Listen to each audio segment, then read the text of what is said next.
Assalamualaikum warahmatullahi wabarakatuh.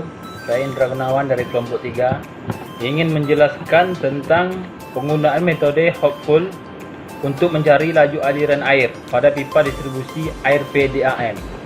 Metode Hopeful pertama kali ditemukan oleh John Hopfield pada tahun 1982. Metode tersebut merupakan adopsi dari sistem jaringan saraf tiruan menggunakan prinsip jaringan listrik Hopfield neuron ke dalam bentuk jaringan listrik. Hopfield merancang suatu metode yang dibangun dari jaringan komponen-komponen yang menyerupai neuron ke dalam bentuk listrik. Neuron berfungsi sebagai unit pengolah informasi, bekerja berdasarkan sinyal atau impuls dari diterima dan akan dilanjutkan ke neuron berikutnya. Neuron sebagai unit pengelola mempunyai sebuah nilai aktivitas atau ke dalam yang bersifat biner, yaitu VJ sama dengan 0 atau VJ sama dengan 1. Apabila neuron 1 terhubung dengan neuron lainnya, maka akan terhubung bobot terhubung yang dinyatakan sebagai VJI. Apabila neuron-neuron tidak terhubung, maka WGI akan bernilai 0. Neuron pada jaringan Hopfield bersifat rekursif karena input dari suatu neuron menjadi output neuron lainnya pada lapisan yang sama. Pengelolaan dan pengiriman input atau neuron bergantung pada sinapsis yang menjadi jembatan penghubung neuron. Informasi pada sinapsis sangat mempengaruhi nilai output dan input dan suatu neuron yang disebut positional soma. Pada jaringan listrik, arus yang masuk sama dengan arus yang keluar sesuai dengan hukum Kirchhoff dan rangkaian listrik yang terdapat hambatan R dan kapasitas C.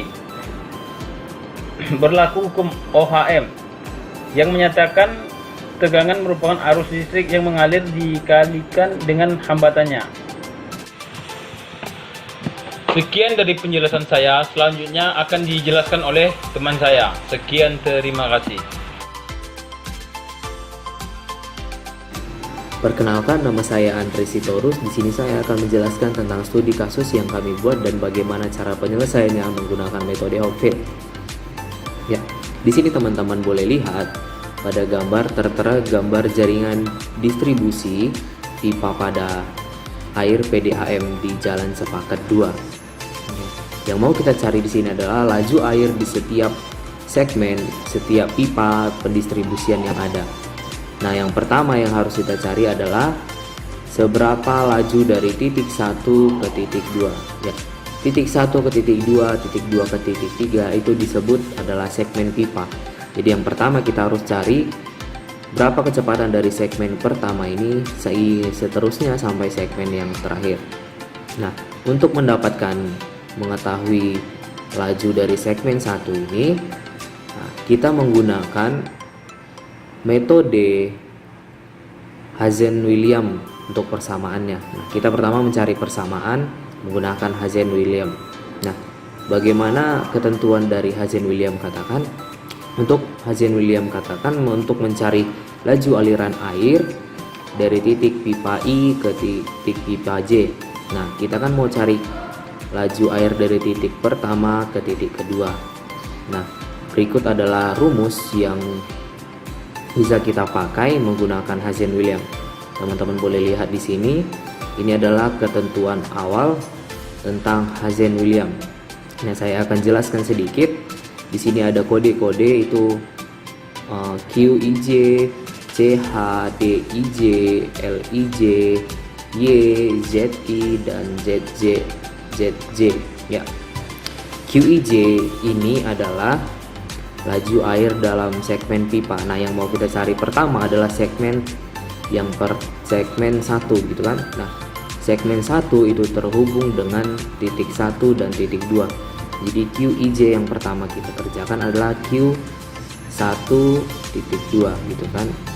Nah kemudian yang CH ini adalah koefisien gesek pipa, kemudian DIJ ini adalah diameter pipa antara segmen I dan J. Jadi ini adalah diameter di titik 1 dan di titik 2. Kemudian LIJ adalah panjang segmen pipa dari titik awal ke titik akhir segmen. Jadi di sini adalah panjang dari titik 1 ke titik 2. Lalu di sini ada ditulis PI sama dengan PJ. Jadi PI ini adalah tekanan air di titik awal dan PJ adalah tekanan air di titik akhir. Nah, yang terakhir adalah ZI sama dengan ZJ. ZI ini adalah ketinggian pipa di titik awal di titik 1. Kemudian ZJ itu adalah titik ketinggian pipa di titik akhir atau di titik yang kedua. Nah, jadi itu ketinggiannya harus sama. Ya, teman-teman boleh melihat tabel berikut di mana tabel ini menjelaskan diameter setiap segmen pipa dari titik awal ke titik akhir dan menjelaskan tentang panjang pipa dari titik awal ke titik akhir.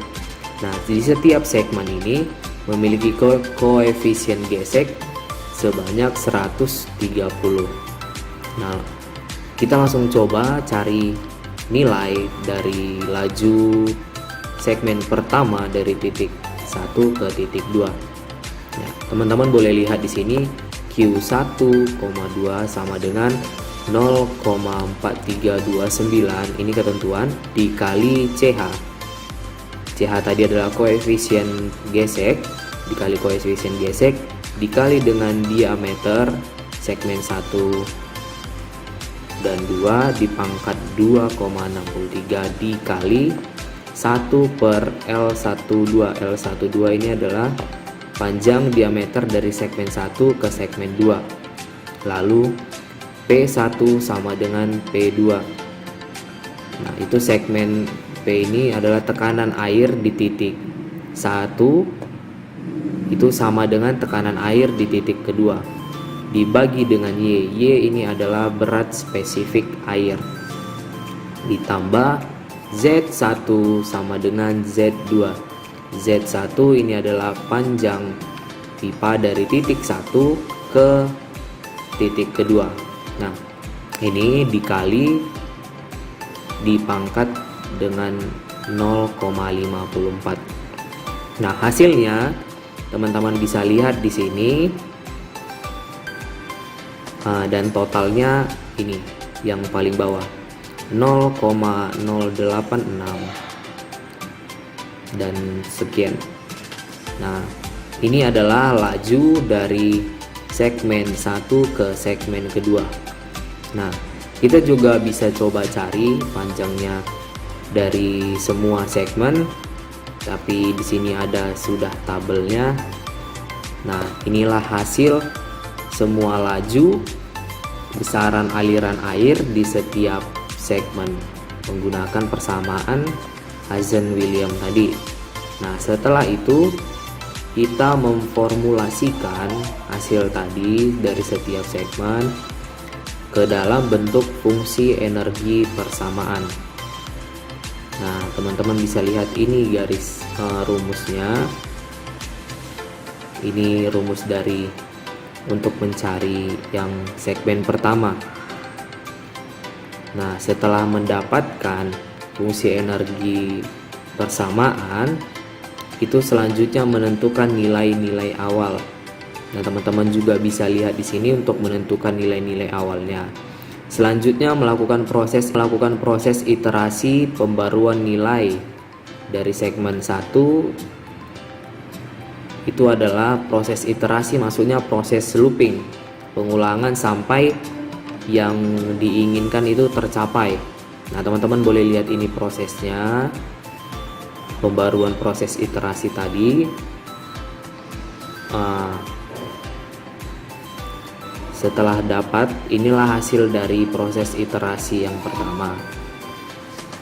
Nah, setelah mendapatkan proses iterasi yang pertama, dilanjutkan ke iterasi yang kedua. Iterasi keduanya itu boleh teman-teman lihat di tabel berikut.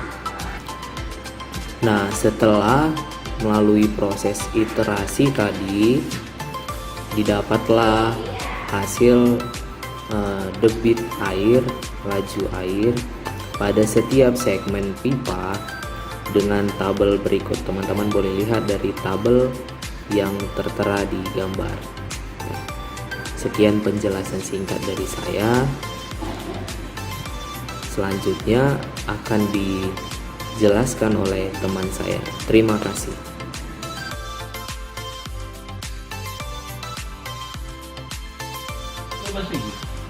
Perkenalkan, nama saya Sony Ferdian.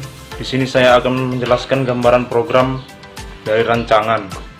Contoh gambaran program aplikasi yang kami buat adalah: pertama, menentukan pipa induk suplai berasal dari jalan mana, lalu akhir jalan alir sampai di mana. Misalnya pada studi kasus yang kami buat itu dari blok B sampai blok K. Lalu berapa titik pendistribusian air dari titik awal sampai titik akhir penyerahan. Lalu menentukan jenis pipa perbahanan apa. Menentukan perbedaan masing-masing ketinggian segmen pipa. Menentukan data pipa yang terhubung, panjang pipa, diameter pipa. Dari semua data yang diperoleh, lalu dicari besarnya laju aliran air pada masing-masing pipa. Itulah program yang kami rancang. Selanjutnya akan dijelaskan oleh teman saya. Sekian dan terima kasih. Perkenalkan, nama saya Christabel Purba. Saya dari kelompok 3. Selesai sudah penjelasan kelompok kami. Di sini saya akan menjelaskan kesimpulan dari penjelasan tersebut. Setelah menjelaskan proses aplikasi tersebut, ada pun beberapa kesimpulan yang telah kami simpulkan sebagai berikut. 1. Aplikasi dapat digunakan untuk mencari laju aliran air pada pipa distribusi. PDAM menggunakan metode Hopfield. Kedua, hasil perhitungan dapat lebih akurat dan lebih baik dengan metode Hopfield. Metode Hopfield harus menggunakan data yang lebih rinci atau detail. Ketiga, untuk meningkatkan akurasi penelitian dan perhitungan dapat kita lakukan dengan data yang lebih kompleks lagi. Itu saja hasil yang dapat kami simpulkan. Apabila masih ada kekurangan dan kesalahan dari perkataan tersebut, mohon dimaklumi. Sekian dan terima kasih.